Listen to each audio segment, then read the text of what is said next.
দুজনে পুরো মিল, কেউ কাউকে ছাড়া কোথাও যায় না। আজকে হঠাৎ করে এখন ওদের কি হয়েছে এটা তো বলা মুশকিল। এক হাতে স্ত্রীর কলিজা আর এক হাতে ব্যাগে দেহাংশ, আর এভাবেই রাস্তায় ঘুরে বেড়ালো স্বামী। দৃশ্য দেখে আতঙ্কে দরজা বন্ধ করে দিলেন গ্রামবাসীরা। কেউ আবার মোবাইলে ভিডিও তুলে রাখলেন।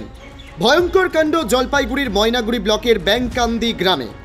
শুক্রবার সকালে ময়নাগুড়ির এমন ঘটনা শুনে শিউরে উঠেছে গোটা এলাকা। জানা গেল 52 বছরের রমেশ রায় নিজের স্ত্রী দীপালি রায়কে খুন করে দেহের অংশ বিশেষ করে কলিজা একটি থলিতে ভরে নিয়ে প্রকাশ্যে ঘুরে বেড়াতে শুরু করে। স্থানীয়দের চোখের সামনে সেই দেহাংশ তুলে ধরতে থাকেন তিনি, আর মুহূর্তেই ছড়িয়ে পড়ে আতঙ্ক। খবর পেয়ে ব্যক্তির বাড়িতে যায় পুলিশ। রক্তমাখা বিছানা থেকে মহিলার দেহ উদ্ধার করা হয়। ঘটনার পর কয়েক ঘন্টা উধাও হয়ে যাওয়ার পর অবশেষে পুলিশ অভিযুক্ত স্বামী রমেশ রায়কে গ্রেপ্তার করেছে। আজ তাকে জিজ্ঞাসাবাদ করা হচ্ছে এবং আগামীকাল জলপাইগুড়ি জেলা আদালতে তোলা হবে। তদন্তের রিমান্ডের আবেদন জানাবে পুলিশ। স্থানীয়রা রমেশকে থলিতে দেহাংশ নিয়ে ঘুরতে দেখে সন্দেহ প্রকাশ করেন। কয়েকজন তার বাড়িতে গিয়ে বিছানায় রক্তের ছাপ দেখতে পান। তৎক্ষণাৎ খবর দেওয়া হয় গ্রাম পঞ্চায়েত প্রধান ও ময়নাগুড়ি থানায়। পুলিশ এসে বাড়ি থেকে দীপালি রায়ের দেহ উদ্ধার করে। স্থানীয়দের দাবি, রমেশ রায় দীর্ঘদিন ধরেই মানসিক ভারসাম্যহীন ছিলেন, তবে এতটা ভয়ঙ্কর কাণ্ড ঘটাবে তা কেউ কল্পনাও করেননি। এমনিতে তো দুজনে পুরো মিল, কেউ কাউকে ছাড়া কোথাও যায় না। যদি কোথাও মনে করো বাজারে যায় তাও তবুও দুজনে একসাথে যায়।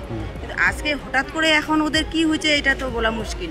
ঘটনাটা যা শুনলাম, সকালবেলা আমার প্রতিবেশী এক ভাইস্তার বাড়িতে এই বাড়ির লোকটা গেছে, আমাদের প্রতিবেশী যুবকই। ওই বাড়িতে গিয়ে ওনার বাড়িতে কি করছে, ওনার পটলি থেকে একটা কলিজা বের করে দেখাচ্ছে। ওটা দেখে ওনারা ভয় পেয়ে গেছে।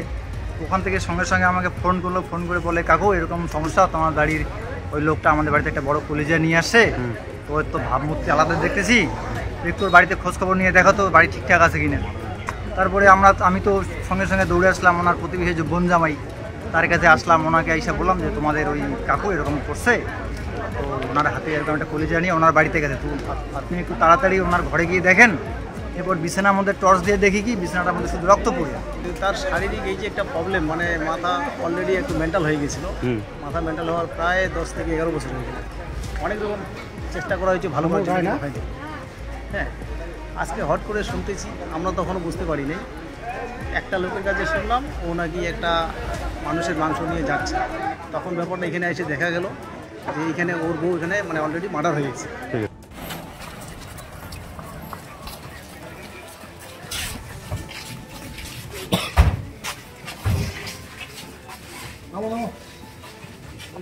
সামনে যাস না, একটু পিছাও, একটু পিছাও, সামনে যাও না।